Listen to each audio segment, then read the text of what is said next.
ಪ್ರಶ್ನೆ ಕೇಳ್ತಾ ಇದ್ದ, ಅಪ್ಪ ಓಡೋ ಸೈಕಲ್ಲು ತಿರ್ಗೋ ಬುಗುರಿ ಯಾಕೆ ಬೀಳಲ್ಲ ಅಂತ. ಸಾಮಾನ್ಯ ಈ ಪ್ರಶ್ನೆ ಚಿಕ್ಕಂದಲ್ಲಿ ನಿಮಗೆ ಬಂದಿರುತ್ತೆ. ಯಾಕೆ ಬೀಳಲ್ಲ ಅಂತ ಅದಕ್ಕೆ ಉತ್ತರ ಹುಡುಕ್ತಾ ಹೋದ್ರೆ ಅದ್ರ ಜೊತೆಗೆ ಇನ್ನೂ ಅನೇಕ ವಿಜ್ಞಾನದ ಕುತೂಹಲಕರ ವಿಚಾರಗಳನ್ನ ಈ ಬುಗುರಿ ನಮಗೆ ಕಲಿಸ್ಕೊಡುತ್ತೆ. ಎಲ್ಲಕ್ಕಿಂತ ಮುಖ್ಯವಾಗಿ ವಿಮಾನಕ್ಕೆ ದಾರಿ ತೋರಿಸೋದು ನಮ್ಮ ಈ ಬುಗುರಿಯ ತತ್ವ, ವಿಮಾನಕ್ಕೆ ದಿಕ್ಕನ್ನು ತೋರಿಸೋದು ನಮ್ಮ ಈ ಬುಗುರಿಯ ತತ್ವ. ಅದು ಹೆಂಗೆ ಅಂತ ಮುಂದೆ ನೋಡೋಣ. ಇದು ಯಾಕೆ ಬೀಳಲ್ಲ ಅನ್ನೋದಕ್ಕೆ ಒಂದು ಭೌತಶಾಸ್ತ್ರದ ನಿಯಮ ಇದೆ, ಚಲನೆಯ ನಿಯಮ ಇದೆ. ಅದೇನಂದ್ರೆ ಯಾವುದೇ ಆಂಗ್ಯುಲರ್ ಮೂವ್ಮೆಂಟಮ್ ಇರ್ತಕ್ಕಂಥ ವಸ್ತು, ಅಂದ್ರೆ ತುಂಬ ಸರಳವಾಗಿ ಹೇಳ್ಬೇಕಂದ್ರೆ ತನ್ನ ಸುತ್ತಕ್ಕಂಥ ವೇಗವಾಗಿ ಸ್ವತಂತ್ರವಾಗಿ ಸುತ್ತಕ್ಕಂಥ, ಉದಾಹರಣೆ ಈ ಬುಗುರಿ ಆ ಥರದ ವಸ್ತು, ಆಂಗ್ಯುಲರ್ ಮೂವ್ಮೆಂಟಮ್ ಇರ್ತಕ್ಕಂಥ ವಸ್ತು ತಾನಿರುವ ಕೋನವನ್ನು, ಅದು ಯಾವುದೇ ಇರಲಿ, ಈಗ ಭೂಮಿಗೆ ಲಂಬವಾಗಿರಲಿ ಅಥವಾ ಅಡ್ಡಲಾಗಿರಲಿ, ಹೆಂಗೆ ಇರಲಿ, ತನ್ನ ಕೋನವನ್ನು ಬದಲಾಯಿಸಲಿಕ್ಕೆ ಪ್ರತಿರೋಧ ತೋರುತ್ತೆ. ಇದು ಒಂದು ಸರಳವಾದ ಚಲನೆ ನಿಯಮ. ಇದು ಯಾಕೆ ಹಿಂಗೆ ಅನ್ನೋದಕ್ಕೆ ತುಂಬಾ ಆಳವಾದ ಲೆಕ್ಕಾಚಾರ ಹೇಳ್ತಾರೆ ವಿಜ್ಞಾನಿಗಳು, ಅಷ್ಟೇ ಡೀಪ್ ಆಗಿ ಹೋಗಬೇಡ. ಬಟ್ ಆ ಚಲನೆಯ ನಿಯಮದ ಕಾರಣದಿಂದ ಈ ಬುಗುರಿ ಬೀಳದಂಗೆ ತಿರುಗುತ್ತೆ. ಸೈಕಲ್ಗೂ ಕೂಡ ಇದೇ ನಿಯಮ ಅಪ್ಲೈ ಆಗುತ್ತೆ. ಈ ಬುಗುರಿಯ ತತ್ವವನ್ನು ಉಪಯೋಗಿಸಿಕೊಂಡು ವಿಜ್ಞಾನಿಗಳು ಸರಳವಾದ ಯಂತ್ರ ತಯಾರು ಮಾಡಿದರು. ಅದೇನಂದ್ರೆ ಒಂದು ಇಂಥದ್ದೊಂದು ಬುಗುರಿ ಅಥವಾ ಚಕ್ರ, ತಿರುಗ್ತಕ್ಕಂಥ ಯಾವುದೇ ಚಕ್ರ ಕೂಡ ಬುಗುರಿನೇ. ಈ ಬುಗುರಿ ಅಂದರೆ ಇದೇ ಆಕಾರದಲ್ಲಿ ಇರಬೇಕಂತೇನಿಲ್ಲ. ಅಂತ ಒಂದು ಬುಗುರಿಗೆ ಅಂದರೆ ಚಕ್ರಕ್ಕೆ, ಅಂದರೆ ಈ ಕೆಳಗಡೆ ಮೊಳೆ ಇದೆ, ಮೇಲಿನೂ ಮೊಳೆ ಹೊರಟಿರುತ್ತೆ, ಆ ಥರದ್ದು ತಗೊಂಡು ಅದ್ರ ಸುತ್ತಲೂ ಒಂದು ಬಳೆ ಹಾಕಿದರು. ಬಳೆ ಈ ಥರ ಬಳೆ ಹಾಕಿದರು. ಈ ಬಳೆ ಇಲ್ಲಿ ಸರಳವಾಗಿ ಕೀಲುಗಳಿಂದ ಜೋಡಿಸಿರ್ತಾರೆ. ಅಂದರೆ ಈ ಬಳೆ ಆರಾಮಾಗಿ ಇದು ಸುತ್ತುತ್ತಿದೆ, ಬಳೆ ಸರಳವಾಗಿ ಸುತ್ತುತ್ತೆ, ಅಂದರೆ ಹಿಡಿತಾ ಇರಲ್ಲ. ಈ ಬಳೆಗೆ ಲಂಬವಾಗಿ ಮತ್ತೆ ಅಡ್ಡೊಂದು ಬಳೆ ಹಾಕ್ತಾರೆ. ಹಾಗೆ 2 ಬಳೆ ಆಯಿತು. ಅವನ್ನ ಗಿಂಬಲ್ ಅಂತ ಹೇಳ್ತಾರೆ ಇಂಗ್ಲೀಷಲ್ಲಿ. ಆ 2ನೇ ಬಳೆಗೆ ಮತ್ತೆ 3ನೇ ಬಳೆಯನ್ನು ಅಡ್ಡ, ಅದಕ್ಕೆ ಲಂಬವಾಗಿ ಇನ್ನೊಂದು ಹಾಕ್ತಾರೆ. ಹಾಗೆ 3 ಬಳೆಗಳನ್ನು ಜೋಡಿಸ್ತಾರೆ, ರಿಂಗ್ಸ್.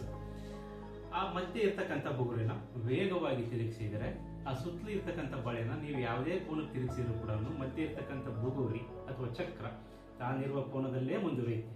ಆ ಯಂತ್ರ, ಸರಳವಾದ ಯಂತ್ರ ತೋರಿಸಿದ್ರೆ ನಿಮಗೆ ಅರ್ಥ ಆಗುತ್ತೆ. ಆ ಯಂತ್ರಕ್ಕೆ ಗೈರೋಸ್ಕೋಪ್ ಅಂತ ಹೆಸರಿಟ್ಟರು. ಆ ಗೈರೋಸ್ಕೋಪಿನ ಹೆಸರನ್ನೇ ಈ ಚಲನೆಯ ತತ್ವಕ್ಕೂ ಇಟ್ಟರು. ಹಾಗಾಗಿ ಬುಗುರಿ ಯಾಕೆ ಬೀಳಲ್ಲ ಅಂತ ಕೇಳಿದ್ರೆ ಸಾಮಾನ್ಯ ಸರಳವಾಗಿ ಅದಕ್ಕೆ ಗೈರೋಸ್ಕೋಪಿಕ್ ಎಫೆಕ್ಟ್ ಕಾರಣ ಅಂತ ಸುಲಭವಾಗಿ ಹೇಳ್ಬಿಡ್ತಾರೆ. ಸರಳವಾದ ಗೈರೋಸ್ಕೋಪ್, ಆಟಕ್ಕಾಗಿ ಮಾಡಿರ್ತಕ್ಕಂಥ ಗೈರೋಸ್ಕೋಪ್ ಇದು. ಒಂದು ಚಿಕ್ಕ ವಿಜ್ಞಾನದ ಪ್ರಯೋಗಕ್ಕೂ ಮತ್ತು ಆಟಕ್ಕೂ ಉಪಯೋಗ ಬರುತ್ತೆ. ಇಲ್ಲಿ ಹಂಗೆ ಮಧ್ಯೆ ಒಂದು ತಿರುಗ್ತಕ್ಕಂಥ ಚಕ್ರ ಇರುತ್ತೆ, ಅದ್ರ ಸುತ್ತಲೂ ಒಂದು ಬಳೆ ಅಂದರೆ ರಿಂಗು, ಅದಕ್ಕೆ ಅಡ್ಡಲಾಗಿ ಇನ್ನೊಂದು ರಿಂಗು. ಇದು ಪೂರ್ತಿ ರಿಂಗಿನ ಆಕಾರ ಇಲ್ಲ. ಅದು ವಿಮಾನದಲ್ಲಿ ಉಪಯೋಗಿಸ್ತಕ್ಕಂಥ ಗೈರೋಸ್ಕೋಪಲ್ಲಿ ಈ ರಿಂಗ್ ಸರಳವಾಗಿ ಸುತ್ತಾ ಇತ್ತು, ಇಲ್ಲಿ ಫಿಕ್ಸ್ ಇದೆ. ಇದು ಕೂಡ ಬುಗುರಿ ಥರನೇ ಹೆಂಗೆ ಕೆಲಸ ಮಾಡುತ್ತೆ ಅಂತ ತೋರಿಸ್ತೀನಿ ಈಗ. ಇದನ್ನು ಕೂಡ ಬುಗುರಿ ಥರ ಚಾಟಿಯಿಂದನೇ ಆಡಿಸೋದು ಅಂತ ದಾರದಿಂದ. ಈ ದಾರನ ಇದಕ್ಕೆ ಸುತ್ತೀನಿ.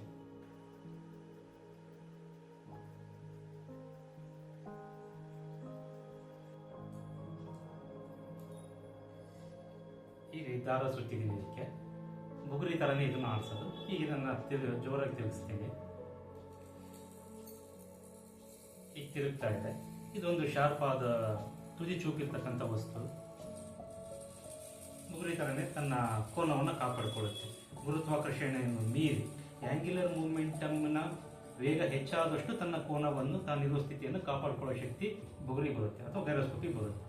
ಈಗ ಮತ್ತೊಂದು ಪ್ರಯೋಗ ತೋರಿಸ್ತೀನಿ. ಈ ಗೈರೋಸ್ಕೋಪಿನ ಒಂದು ತುದಿಗೆ ಈ ದಾರ ಕಟ್ಟಿದ್ದೀನಿ. ಸಾಮಾನ್ಯ ಬಿಟ್ಟರೆ ಏನಾಗುತ್ತೆ, ಗೈರೋಸ್ಕೋಪ್ ಹಿಂಗಿರುತ್ತೆ.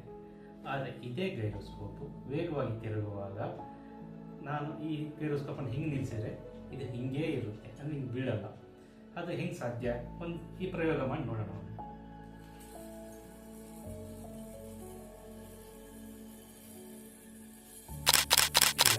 ಭೂಮಿಗೆ ಅಡ್ಡಲಾಗಿ ಅಥವಾ ಸಮಾನಾಂತರವಾಗಿ ಕೋನವನ್ನು ಕೂಡ ಇದು ಕಾಪಾಡಿಕೊಳ್ಳುತ್ತೆ.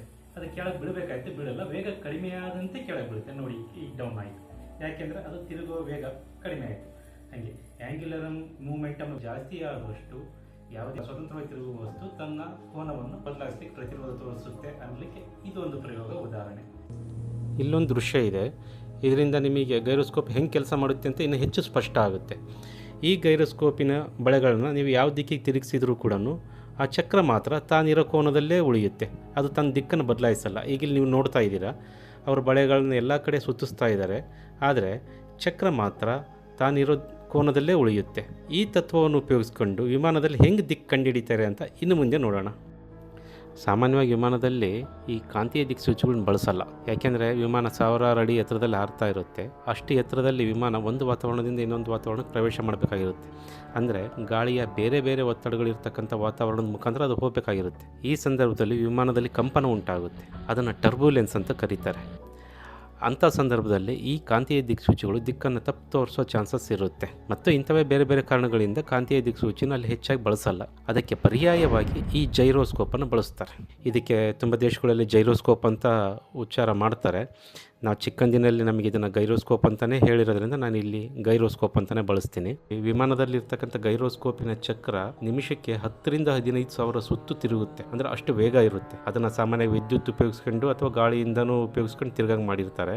ಈಗ ಒಂದು ವಿಮಾನ ಪೂರ್ವ ದಿಕ್ಕಿಗೆ ಹಾರ್ತಾ ಇದೆ ಅಂತ ಅಂದ್ಕೊಳ್ರಿ. ಅದರ ಗೈರೋಸ್ಕೋಪಿನ ಚಕ್ರ ವಿಮಾನದ ದಿಕ್ಕಿಗೆ ಅನುಗುಣವಾಗಿ ಅಂದರೆ ಪೂರ್ವ ದಿಕ್ಕಿಗೆ ಮುಖ ಮಾಡಿ ತಿರುಗ್ತಾ ಇದೆ ಅಂದ್ಕೊಂಡ್ರು. ಈಗ ಇದೇ ದೃಶ್ಯವನ್ನು ಮೇಲ್ಗಡೆಯಿಂದ ನೋಡೋಣ.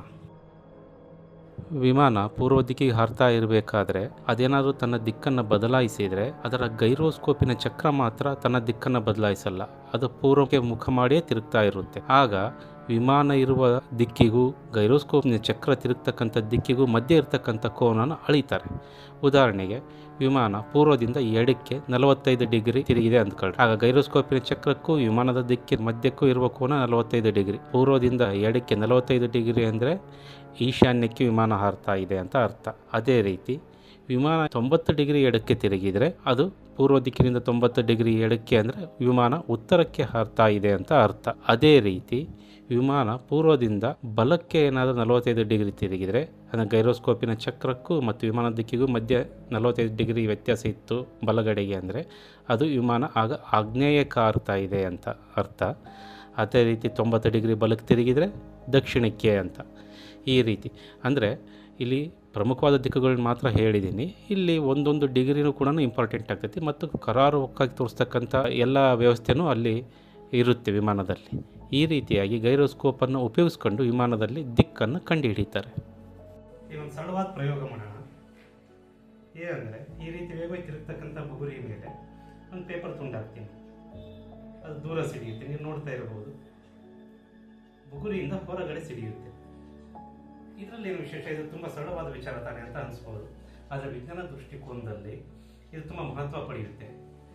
ನಮ್ಮಂಥ ಸಾಮಾನ್ಯ ಜನಗಳಿಗೆ ಸರಳ ಅನಿಸ್ತಕ್ಕಂಥ ತುಂಬ ವಿಚಾರಗಳು ವಿಜ್ಞಾನಗಳ ಕಣ್ಣಿಗೆ ಬಹಳ ವಿಶೇಷವಾಗಿ ಕಾಣಿಸ್ತಾ ಇವೆ. ಇದು ತುಂಬ ವಿಜ್ಞಾನದ ವಿಚಾರಗಳನ್ನ ಹೇಳುತ್ತೆ. ಮುಖ್ಯವಾಗಿ ಅದೇನು ಅಂತ ಅಂದರೆ ಯಾವುದೇ ಆ್ಯಂಗ್ಯುಲರ್ ಮೂಮೆಂಟಮ್ ಇರ್ತಕ್ಕಂಥ ವಸ್ತುವಿನಲ್ಲಿ ಹೊರನೂಕು ಬಲ ಅಂತ ಒಂದಿರುತ್ತೆ. ತನ್ನ ಕೇಂದ್ರದಿಂದ ಅಂದರೆ ಮಧ್ಯಭಾಗದಿಂದ ತನ್ನ ಮೇಲಿರ್ತಕ್ಕಂಥ ವಸ್ತುವನ್ನು ಹೊರಗಡೆ ತಳ್ಳುತ್ತೆ. ಅಂದರೆ ಅಂಥ ಒಂದು ಬಲ ಅಲ್ಲಿರುತ್ತೆ. ಅದನ್ನು ಸೆಂಟ್ರಿಫ್ಯೂಗಲ್ ಫೋರ್ಸ್ ಅಂತ ಹೇಳ್ತಾರೆ ಇಂಗ್ಲೀಷಲ್ಲಿ. ಸೆಂಟ್ರಿಪೆಟಲ್ ಫೋರ್ಸ್ ಅಂತಲೂ ಒಂದಿದೆ, ಅಂದರೆ ಒಳನ್ನು ಸೆಳೆಯುವ ಬಲ ಒಂದು. ಅದನ್ನ ಆಮೇಲೆ ಮಾತಾಡೋಣ. ಈ ರೀತಿ ಹೊರನೂಕು ಬಲ, ಕನ್ನಡದಲ್ಲಿ ಕೇಂದ್ರಾಪಗಮನ ಬಲ ಅಂತ ಹೇಳ್ತಾರೆ. ಸೆಂಟ್ರಿಪೆಟಲ್ ಫೋರ್ಸ್ ಕೇಂದ್ರಾಭಿಗಮನ ಬಲ ಅಂತಲೂ ಹೇಳ್ತಾರೆ. ಆಮೇಲೆ ಮತ್ತೊಂದು ಮಹತ್ವದ ವಿಚಾರ, ಈ ಸೆಂಟ್ರಿಫ್ಯೂಗಲ್ ಫೋರ್ಸ್ ಅಂದರೆ ಕೇಂದ್ರಾಪಗಮನ ಬಲ ಏನಿದೆಯಲ್ಲ ಅದು ಈ ಆ್ಯಂಗ್ಯುಲರ್ ಮೂಮೆಂಟಮಿನ ವೇಗಕ್ಕೆ ಸಮಾನುಪಾತದಲ್ಲಿರುತ್ತೆ. ಅಂದರೆ ಚಕ್ರದ ತಿರುಗುವ ವೇಗ ಹೆಚ್ಚಾದಷ್ಟು ಕೇಂದ್ರಾಪಗಮನ ಬಲ ಹೆಚ್ಚಾಗುತ್ತೆ. ಚಕ್ರದ ವೇಗ ಕಡಿಮೆ ಆದಷ್ಟು ಕೇಂದ್ರಾಪಗಮನ ಬಲ ಕಡಿಮೆ ಆಗುತ್ತೆ. ಈ ಸೆಂಟ್ರಿಫ್ಯೂಗಲ್ ಫೋರ್ಸನ್ನು ನಮ್ಮ ದಿನನಿತ್ಯದ ಉಪಕರಣಗಳಲ್ಲಿ ಬಹಳ ಚೆನ್ನಾಗಿ ಯೂಸ್ ಮಾಡ್ಕೊಂಡಿದ್ದಾರೆ ವಿಜ್ಞಾನಿಗಳು. ಉದಾಹರಣೆಗೆ ನೀವೀಗ ಕಾರಿನ ಸೀಟ್ ಬೆಲ್ಟ್ ಹಾಕ್ಕೊಂತೀರಿ. ಕಾರಲ್ಲಿ ಪ್ರಯಾಣ ಮಾಡುವಾಗ ಆ ಸೀಟ್ ಬೆಲ್ಟ್ ಹಾಕೊಳ್ಳುವಾಗ ನೀವು ಗಮನಿಸಿರ್ಬೋದು, ಸೀಟ್ ಬೆಲ್ಟ್ ಹಿಂಗೆ ಹೇಳ್ಕೊಂತೀರಿ, ಇಲ್ಲಿ ಸಿಗಿಸ್ಕೊಂತೀರಿ. ನಿಮಗೆ ಎಷ್ಟು ಲೆಂತ್ ಬೇಕು ಅಷ್ಟು ಹೇಳ್ತೀರಿ, ಅದು ಬರುತ್ತೆ, ಇಲ್ಲಿ ಸಿಗಿಸ್ಕೊಂತೀರಿ. ವಿಶೇಷ ಅಂತ ಅಂದರೆ ಹಿಂಗೆ ಹೇಳಿದಾಗ ಬರೋ ಬೆಲ್ಟು ಬ್ರೇಕ್ ಹಾಕಿದಾಗ ಮಾತ್ರ ಬರಲ್ಲ. ಅಂದರೆ ನಿಮ್ಮನ್ನು ಬಿಗಿಯಾಗಿ ಆ ಸೀಟಿಗೆ ಒತ್ತಿ ಹಿಡ್ಕೊಳ್ಳುತ್ತೆ. ಅದಕ್ಕೆ ಹೆಂಗೆ ಗೊತ್ತಾಗುತ್ತೆ? ಬ್ರೇಕ್ ಹಾಕಿದ ತಕ್ಷಣ ನಾವು ಹೊರ ಬರಬಾರ್ದು, ಸೀಟಿಗೆ ಒಂದು ಬಿಗಿಯಾಗಿ ಹಿಡ್ಕೋಬೇಕು ಅಂತ. ಬಾಕಿ ಟೈಮಲ್ಲೆಲ್ಲ ಹೊರಗಡೆ ಬರುತ್ತೆ. ಅಥವಾ ನೀವು ಮುಂದಕ್ಕೆ ಬಾಗಿದ ಕೂಡ ಅದು ನಿಧಾನವಾಗಿ ಹೊರಗಡೆ ಬರುತ್ತೆ. ಬ್ರೇಕ್ ಹಾಕಿದಾಗ ಮಾತ್ರ ಹೊರಗೆ ಬರಲ್ಲ. ಇದು ಹೆಂಗೆ?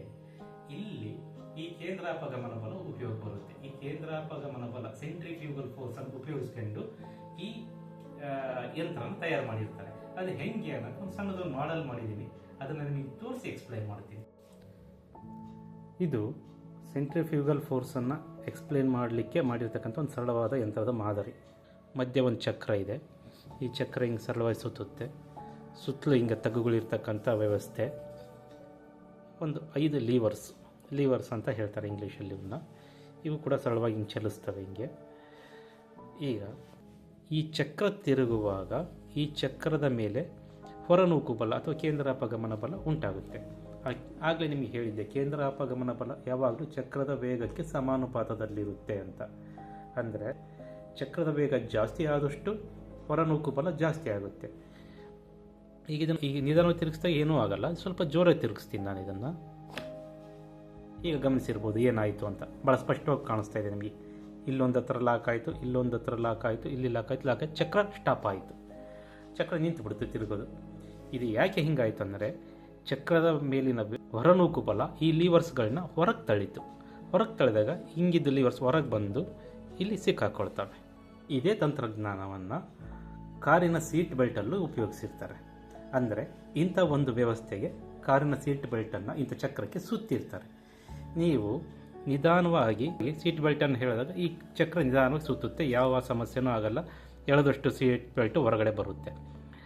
ಅದೇ ಬ್ರೇಕ್ ಹಾಕಿದಾಗ ನೀವು ವೇಗವಾಗಿ ಮುಂದಕ್ಕೆ ಹೋಗೋದ್ರಿಂದ ಚಕ್ರದ ವೇಗನೂ ಜಾಸ್ತಿ ಆಗುತ್ತೆ. ಅಂದರೆ ಸೀಟ್ ಬೆಲ್ಟ್ ಚಕ್ರನ ವೇಗವಾಗಿ ಎಳೆಯುತ್ತೆ. ಆಗಲೇ ಆಯ್ತಲ್ಲ, ಈ ಥರ ಲಾಕ್ ಆಗುತ್ತೆ. ಈ ಲೀವರ್ಸ್ ಹೋಗಿ ಲಾಕ್ ಮಾಡ್ತೇವೆ. ಆಗ ಆ ಸೀಟ್ ಬೆಲ್ಟ್ ಹೊರಗೆ ಬರದಂಗೆ ನಿಮ್ಮನ್ನು ಸೀಟಿಗೆ ಅಂಟಿಕೊಂಡು ಹಿಡಿಯುತ್ತೆ. ಇದು ಹೊರನೂಕು ಬಲ ಅಂದರೆ ಕೇಂದ್ರಾಪಗಮನ ಬಲವನ್ನು ಉಪಯೋಗಿಸಿಕೊಂಡು ಮಾಡಿರ್ತಕ್ಕಂಥ ತಂತ್ರಜ್ಞಾನ, ಸೀಟ್ ಬೆಲ್ಟಲ್ಲಿ ಉಪಯೋಗ ಬರ್ತಕ್ಕಂಥ ತಂತ್ರಜ್ಞಾನ. ಈ ಬುಗುರಿ ಮತ್ತೊಂದು ಮಹತ್ವದ ವಿಚಾರನ ನಮಗೆ ತಿಳಿಸುತ್ತೆ. ಸಾಮಾನ್ಯ ಎಲ್ಲರೂ ಭೂಮಿಗೆ ಎಲ್ಲೇ ಚಲನೆ ಇದೆ ಅಂತ ತಿಳ್ಕೊಂಡಿರ್ತಾರೆ. ಒಂದು ತನ್ನ ಸುತ್ತಲೂ ತಾನು ಸುತ್ತೋದು ಈ ಬುಗುರಿ ಥರ, ಇನ್ನೊಂದು ಸೂರ್ಯನ ಸುತ್ತಲೂ ಸುತ್ತೋದು. ಆದರೆ ಭೂಮಿಗೆ ಮೂರನೇ ಚಲನೆ ಒಂದಿದೆ, ಅದನ್ನು ಓಬಲಿಂಗ್ ಅಂತ ಹೇಳ್ತಾರೆ ಇಂಗ್ಲೀಷಲ್ಲಿ, ಓಲಾಟ ಅಂತ ಹೇಳ್ತಾರೆ ಕನ್ನಡದಲ್ಲಿ. ಆ ಓಬ್ಲಿಂಗ್ ಅಂದರೆ ಹೆಂಗಿರುತ್ತೆ ಅನ್ನೋದು ಈ ಬುಗುರಿ ನೋಡಿ ನಾವು ತಿಳ್ಕೋಬಹುದು. ಉದಾಹರಣೆ, ಈ ಬುಗುರಿ ತನ್ನ ವೇಗವನ್ನು ಕಳ್ಕೊಂಡು ಬೀಳುವಾಗ ಈಗ ಓಲಾಡುತ್ತೆ, ನೀವು ಗಮನಿಸಬಹುದು. ಈಗ ಸ್ವಲ್ಪ ಹೊತ್ತು ಕಾಯಿರಿ, ಈಗ ತನ್ನ ವೇಗ ಮುಗಿದಾಗ ಇದು ಓಲಾಡುತ್ತೆ, ನೋಡಿ ಹೆಂಗಾಗುತ್ತೆ ಅಂತ.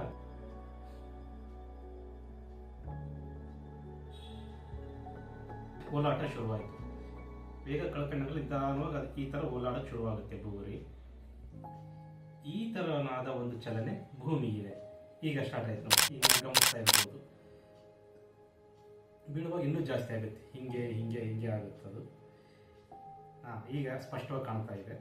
ಈ ಥರದ ಚಲನೆ ಭೂಮಿಗಿದೆ. ಇಂಥ ಒಂದು ಸುತ್ತನ್ನು ಸುತ್ತಲಿಕ್ಕೆ ಭೂಮಿ, ಇಂಥ ಒಂದು ಓಲಾಟವನ್ನು ಮುಗಿಸ್ಲಿಕ್ಕೆ 26,000 ವರ್ಷ ಬೇಕು ಭೂಮಿಗೆ. ಅಂದರೆ ಹಿಂಗೆ ಒಂದು ರೌಂಡ್ ಈ ಥರ ಹಿಂಗೆ ಬರಲಿಕ್ಕೆ 26,000 ವರ್ಷಗಳನ್ನು ಭೂಮಿ ತಗೊಳ್ತದೆ. ಹಾಗಾಗಿ ತುಂಬ ಚೆನ್ನಾಗಿ ತಿಳ್ಕೊಂಡಿರುವಂತೆ ಈಗಿನ ಧ್ರುವ ನಕ್ಷತ್ರ ಇದೆಯಲ್ಲ, ಎಂದೂ ಮುಳುಗದ ನಕ್ಷತ್ರ ಅಂತ ಕರೀತಾರೆ ಅದನ್ನು. ಅದು ಶಾಶ್ವತ ಅಲ್ಲ, ಅದೇ ಶಾಶ್ವತ ಅಂತ ಅಂದ್ಕೊಂಡಿರ್ತಾರೆ ತುಂಬ ಜನ. ಹಾಗಾಗಿ ಈ ಧ್ರುವ ಓಲಾಟದಲ್ಲಿ ಚೇಂಜ್ ಆಗ್ತಾ ಹೋದಂಗಲ್ಲ, ಬೇರೆ ಬೇರೆ ನಕ್ಷತ್ರಗಳು ಧ್ರುವ ನಕ್ಷತ್ರಗಳು ಆಗ್ತಾ ಇರುತ್ತವೆ. 26,000 ವರ್ಷ ಮುಗಿದ ಮೇಲೆ ಪುನಃ ಈಗಿರ್ತಕ್ಕಂಥ ಧ್ರುವ ನಕ್ಷತ್ರನೇ ಈ ಭೂಮಿಗೆ ಮತ್ತೆ ಧ್ರುವ ನಕ್ಷತ್ರ ಆಗುತ್ತೆ. ಹೀಗೆ ಇದು ಸುಮ್ಮನೆ ನಮ್ಮ ದೃಷ್ಟಿಯಲ್ಲಿ ಬರೀ ಆಟದ ಬುಗುರಿ. ಆದರೆ ಈ ಆಟದ ಬುಗುರಿ ಇಷ್ಟೊಂದು ವಿಜ್ಞಾನದ ವಿಚಾರಗಳನ್ನು ನಮಗೆ ತಿಳಿಸ್ಕೊಡುತ್ತೆ.